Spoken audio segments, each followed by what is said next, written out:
morning and welcome to the NBA Daily for November 7th, 2025. I'm Dave DuFour here with Es Baraheni and Law Murray. Coming up, power rankings. Law Murray does power rankings at The Athletic. We're going to debate them. We're going to hold them to the fire a little bit. Then we're going to talk all things Clippers and why they're struggling out of the gate.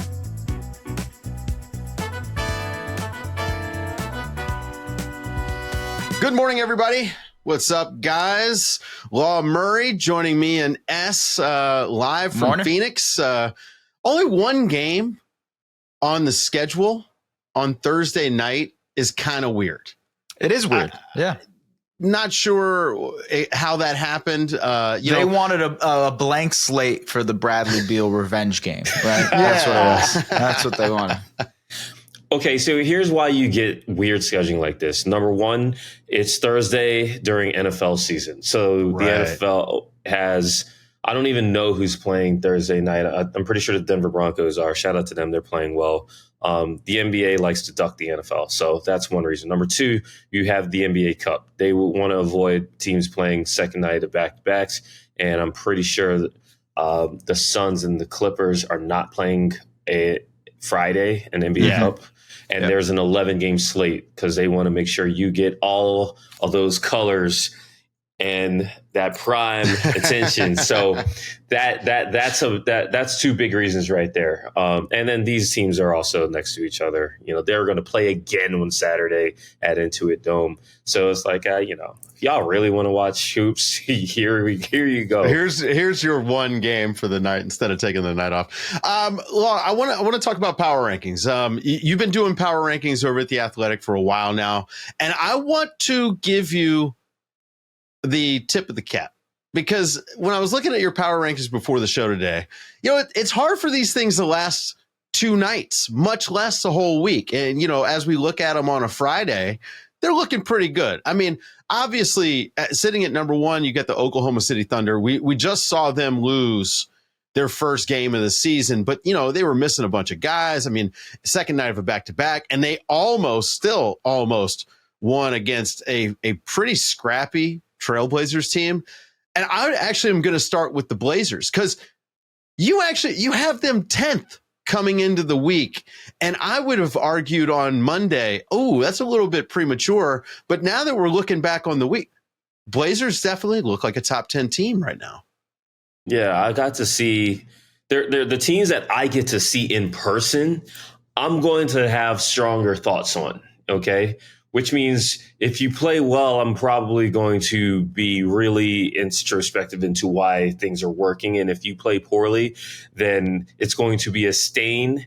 And you don't want me doing that when I'm writing this all at once on a Sunday or on a Saturday, whenever your last game of the weekend is. Shout out to my editors at The Athletic, because when Zach was doing this at the end and then I had to take over this whole thing last year, we were putting this up on a Tuesday, and I personally don't like that. The NBA calendar starts on a Monday, and so they're trying to make us actually respect the week of the NBA, right? They give us all the awards on Monday, and last year, you don't know how much of a trip that was. It's like I'm writing this thing, finishing it up, and the week technically started, but I got to trick my mind to say, hey, here's power rankings on a Tuesday. So shout out to my editors for letting me focus on this on weekends properly.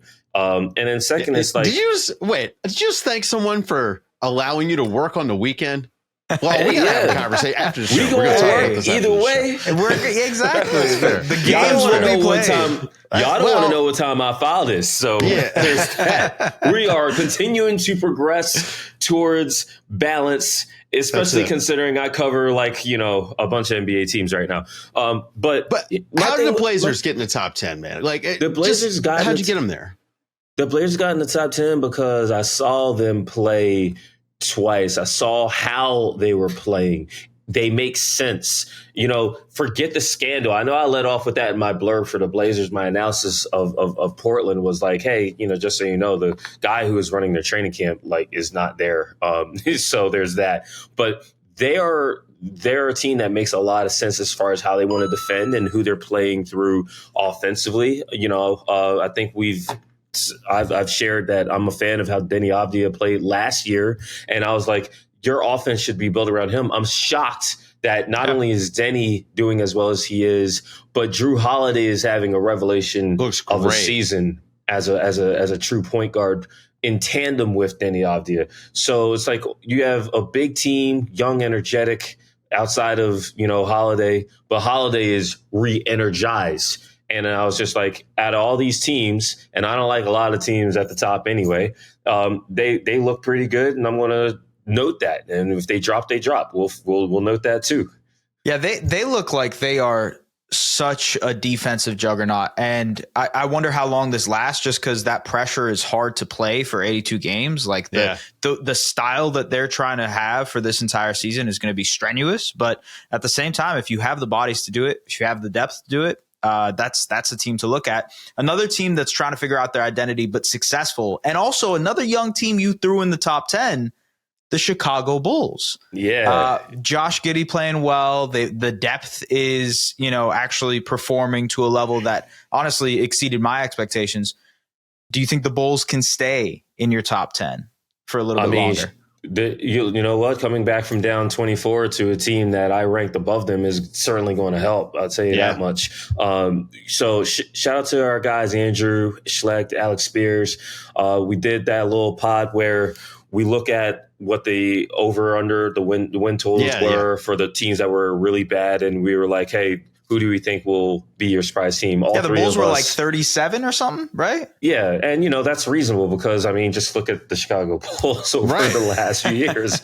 It's not offensive at all. But I wanted to make the point that their post-All-Star break team was good, made a lot of sense. Josh Giddey, that's when he transcended. Josh Giddey did not look very good when Zach LaVine was on the team. Right. But now, after they moved on from him, this dude is a damn near walking triple-double on damn near 50% shooting from the field. How does that happen? Josh Giddey's a good player, and he was good in OKC, but he got lapped.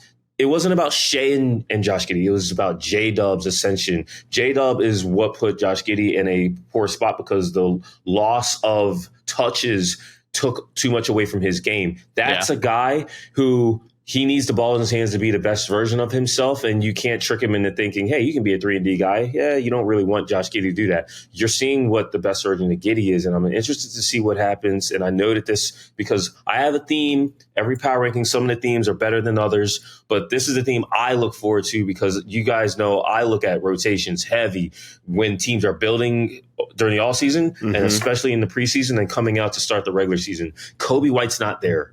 If Kobe White can integrate himself with how this team is playing on both ends of the floor, because the Bulls, it's not just that they're playing fast and they're scoring while having Josh Giddey run the show. It's that they're defending at a respectable level while they're doing it. That's how you win games. That's how you have 24-point comebacks. If Kobe can fit into that, that's going to be where you really say, okay, the Bulls are going to stick around here.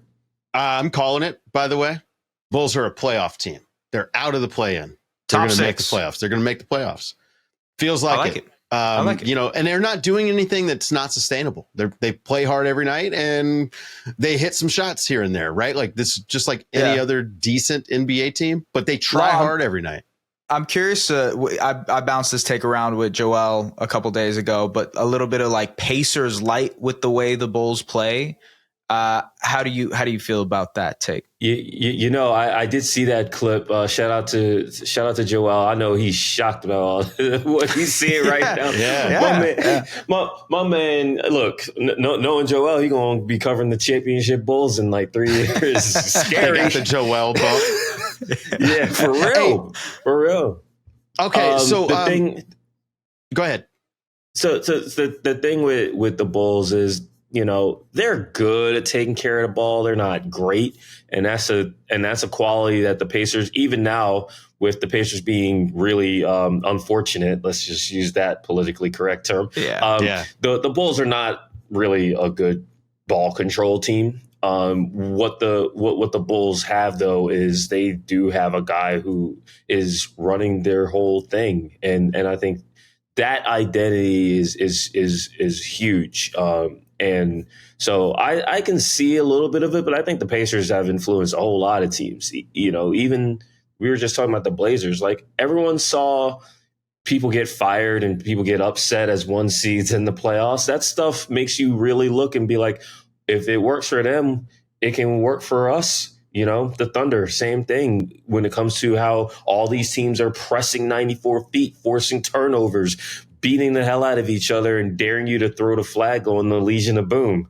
You know what I mean? Like, that's really what has happened in this league, is a copycat league. And you either build your team to try and do those things, or you build your team so that you could resist those things happening to you. Yeah. You had the Lakers as third in your power rankings to start the week, and they've won a couple games since then. They haven't even really been healthy. You know, we're just finding out LeBron is going to be reevaluated in a couple weeks. He might be back, maybe, you know, Thanksgiving or something like that. I'm not sure how that's going to work when he comes back. What have you thought about the Lakers outside of, you know, Luka and Austin Reeves both averaging like 40 a game?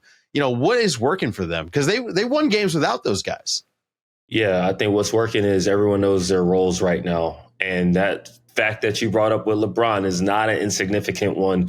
Like, Luka runs the team when Luka's off the floor or not in the lineup. Austin has done that. Austin is the kind of player, because of how he came into the league, he is fine being off the ball. He has off-ball utility, but he clearly has grown another level as an on-ball guy. You saw it in the preseason. Again, a lot of y'all like to skip preseason. When Luka was doing that whole men's health load management thing in the preseason, we saw Austin drop 20-point halves and whatnot. You don't think that stuff matters when you play unideal stuff in the preseason and then you wind up having to roll some of those same lineups out in the regular season? All of a sudden, you're beating Portland on their home floor in the second night of back-to-back without Luka or Austin or LeBron. Those things matter. I think JJ's done a great job of putting guys in position to do what they do best. They're still shooting the three ball terribly. This is a bad three-point shooting team, yet they're leading the league in field goal percentage, because when they're in their spots, they're in spots that you don't want to be in if you're an analytics guy. Like, the paint outside the restricted area. Got a lot of mid-range, right? Exactly. DeAndre Ayton has boosted that too, and he's been really good. Really good for them. Ayton has a real simple job, and he's realized that all he needs to do is just be where he's supposed to be, and he's going to eat. Like, that's it. He hasn't taken a single three. He's shooting free throws terrible. He never gets to the free throw line. But again, get him in his spots. And it's not even the mid-range. He has not taken that many jumpers at all. But that little pull-up, if he's got feet in the paint, that's outside the restricted area. He's money with that. And he's got multiple guys averaging 9 assists a game, getting him the rock in those spots. That's all it is. Like, Rui Hachimura is damn near 60%, and that dude takes a three every quarter. You know, like that. They're simplifying the game, make it easy, and it's easier when you're playing with dudes like Luka and Austin, and when you're not trying to integrate LeBron James into that. Right. I'm fascinated to see what happens when Bron comes back, because Luka's touches aren't going to go away, but Austin's are going to crater, and you got to still defend with those guys. The Lakers are not a great defensive team. They've scrapped out wins, but they've had the benefit of not having to have a bunch of minutes with Luka, Austin, Bron on the floor at the same time. I'm very interested to see how it works. It's a good problem to have, but it's still going to be a complication sometime this month. All right, guys, we're going to take a quick break, and we'll be back with more power rankings.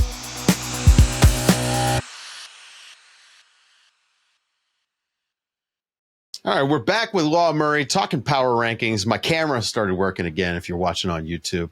Law, look, again, the power rankings, I like how it gives us this timestamp week to week. The NBA is so night to night. And this is where I think, like, if you cover the NFL, you have this I have a week I can look at, and I can put that into a little folder, and then I move on to the next week, right? And so you actually help me do that, so that when I can go back in my notes, I can say, oh, yeah, that's right. Well, Law said this that week. And so what's the take that you're maybe proudest of this week in the power rankings? Like, what's the thing that you saw coming that nobody else did? Well, first of all, I appreciate being, I ain't the stepfather of this, but I'm the father that stepped up. You know what I'm saying? Yeah. Oh, man. Shout out Dwayne Wade. Subscribe to The Bounce, by the way. Zach Harper writes the funniest basketball newsletter on the internet. So I will say this. I don't like to clip like my blurbs in the power rankings because I feel like, shout out to the real subscribers that actually do the work for us, click in, read, leave some hate, and then bounce out of there. So the Dallas Mavericks, we all saw the schedule come out in August, and they're in opening week, and they're on Christmas, and they got all these playoff or all these national TV dates as if, they made the 2025 NBA Finals, right? And still had the dude they drafted 7 summers ago, Morgan Wallen style. They don't have that guy, and Cooper Flagg is not that guy yet. And so I actually put a line in there. I was like, Klay Thompson looking like he needs to be benched more than he already has been.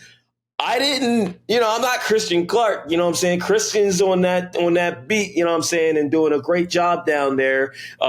Also, God bless him because he about to see some things this year. But I mean, what did they do? They benched Klay Thompson and wound up losing to the New Orleans Pelicans. Yeah. And so it's like Dallas is bad. They were bad last year, but they have the PR from somebody, excitement, to suggest that they were going to be good this year. They're relevant, but they're not good. And I try to be like, look, I don't believe in them just because they have a bunch of dudes that you recognize. I cover a team with, quote unquote, a bunch of dudes as well on a more regular basis. So I recognize when you got a bunch of dudes that as a team might not add up and make sense. And right now, Dallas, you look at their offense, it's terrible. And Cooper Flagg is like, yeah, let's just give him the ball. That might benefit him in the long term, but teams are eating him up Giannis. Right now. Jason Kidd kind of doing the Giannis plan of, hey, we might he just did be it bad. before. Yeah, exactly. That's the identity. Bad. Right. That's the identity. I will say this. We thought maybe they could be okay because they were going to have great interior defense. They were huge. But they don't. It just isn't there. And they have no one who can dribble. Their point of attack defense is awful. And Cooper Flagg has been fine. Like, he looks like a rookie. It's all of those things. But, man, the expectation that they were somehow going to be like a playoff team or something, I mean, that was... I will say the difference between Cooper's numbers when he's playing with D'Lo versus when he isn't, efficiency wise and everything, look pretty staggering. It's one of those things, and Law, maybe you have a take on this, but like developmentally, what's better for Cooper Flagg to be put in a position to succeed immediately or trial by fire, go figure it out? Yeah, well, rookies get you beat, and you're putting Cooper Flagg in the position. And I use the word position with bold italics, where you saw him play at Duke. You know what I'm saying? It's like, even though he had a lot of playmaking responsibilities, he was still playing with 2 guys who could also help him with that. And, 2 guys who got drafted in the second round, Proctor and Sion James, so like, I just feel like you have to put guys in position. If you're trying to be a good team, then you put Cooper Flagg in a position where he can do the best version of himself as a scorer and worry about getting buckets and, worry about making the right play consistently, not making the right play because he's trying to run your offense that doesn't make any damn sense. He's already not in the best position to do that because you have Anthony Davis wanting to play the 4 next to these paint-bound centers. We already know that Cooper Flagg should probably be the 4 next to one of those centers long term. So you're already at a disadvantage there. But to put him at point guard with all these dudes who are either washed or also not in the best position for offensive success, it's a mess. And Jason Kidd's got a lot to figure out, and we'll see how willing he is to figure that out. I have a development take on putting the ball in Cooper Flagg's hand and it goes counter to what people think about with the NBA. Cooper Flagg probably has more experience with the ball in his hand than he does being a glue guy, right? Figuring out how to come and how do you get some when it's not your play, which is super important in the NBA. This is actually when Zion came to the NBA. Do you remember how many plays they called for him? Not many. He would just, let me get this offensive rebound. Let me attack here. And I think that finding your way that way is way better for this guy who's been the best player on his team his entire life. Yeah, he said the other day, he's like, this is the most I've lost ever. You know, like he has not dealt with losing Yeah. But and also to your point, being put out of position. Yeah. The way American players are developed, they learn with the ball in their hands. They don't learn working the dunker spot and cutting and when to crack. Like that stuff that like now they're having to pick up in college and the NBA. Because it gets you there to have the ball in your hands. You have to hoops, right? Yeah, exactly. Yeah. And that's not to knock AAU. That's where the money is. The guy who has the ball in his hands is getting paid. He's the one getting drafted. Different style. Yeah. Law. Okay, I have to ask you about your Clippers. All right, you had them 14th in your power ranking. They've lost 2 in a row since to the Heat and the Thunder. Defensively, transition defense. I know the Clippers coaching staff made those jokes in the preseason with the t-shirts. The transition defense has not been good. The offense, the offense is a work in progress too. What's going on with your Clippers? And are you optimistic or pessimistic moving forward? I'm not. I'll start with the optimistic pessimistic thing. I think they can get it together. I've just, again, they always figure something out. They've won, had a winning record for 14 straight seasons, but this is a team that looks like it's going to disappoint. If the guys that they brought in specifically to address turnover issues can't address those issues. I'm starting with Bradley Beal because he's the guy who was supposed to be the new starter with a bunch of guys who were on last year's playoff team. And Brad's just not at a level physically to help them where they need the most help. They look like they've never seen defenses before. The turnovers are elementary, which the turnovers would be inexcusable if this was a tanking team just trying to get through the regular season and get to the lottery. The Clippers, the lottery doesn't exist for this version of franchise anymore. So we know that's not the case. I'm just flabbergasted by not just the turnovers as a whole, but specifically the types of turnovers, because those are the things that absolutely cannibalize your defense. Like they commit 11 live ball turnovers a game. The only team worse than that are the Washington Wizards, who fit the category of that team trying to just get through the regular season. Okay. Veteran teams aren't supposed to do that. The whole thing is that they're supposed to be, they know the speed of the game and they're not going to get sped up. But I don't, this group it's weird. It's odd to me, especially the late game turnovers that I'm watching from them. Like James Harden, it's game by game. Is he going to hit a big shot? Yes. But then he's going to throw the ball away on maybe the next possession. And that's a little bit different for him down the stretch. Yeah. James's ball security is annually just bizarre. But the bigger issue for the Clippers is that James shouldn't have to be doing this much in the first place for this team. And that's the concern you have. When James is on the floor, the Clippers are actually, despite all the ridiculous turnovers he has, the Clippers are fine offensively.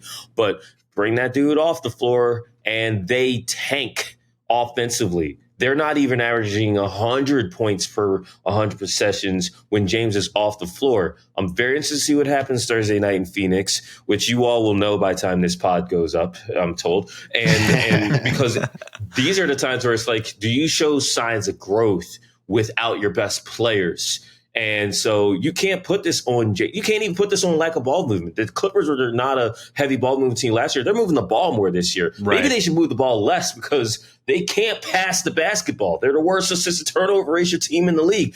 I'd rather have a team that doesn't pass the ball and the ball sticks and you just avoid turnovers that way, and then have a team pretending to move the ball just to be donating possessions. And when that team gives up live ball turnovers, they're cooked because they don't have this foot speed to get back. It's their team weakness. That's the one thing they won't improve. They have to pass for that reason, man. They can't get by anybody. They can't break a man down off the dribble. They can't get to the basket. They have to pass. Old man basketball. They've got to do it. You got to play like the guys at the Y. Okay, before we get out of here, I want you to preview next week. And I know, there's a bunch of games over the weekend, especially like Friday with the NBA Cup, and Sunday is such a heavy day. But preview the weekend. Who's going to be the biggest mover up or down for next week as we head into the weekend? Well, I'll tell you what, I'm really looking forward to seeing the Rockets and the Spurs play. The Spurs are all of a sudden in need of a bounce back. It's like they got so hyped to be the first 5-0 team in franchise history, and now they're the first 5-0 team in franchise history that lost back-to-back games directly after starting 5-0. So now, you have a statement to make against the Rockets, and the Rockets have a statement to make as well. Like, they've won games, but they don't have a statement win. They don't have anything close to what would be considered a statement win. So that's going to be a big game. The Warriors and Nuggets, they face each other again. That was a thrilling game in week 1 when Aaron Gordon drops 50 in the losing effort. So the Warriors, again, a team that I probably ranked too high. Mm-hmm. They could use a win over a Nuggets team that, they're pretty good, but it'll be very interesting to see what happens. And then the Memphis Grizzlies, they look like a team that's ready to completely free fall and collapse.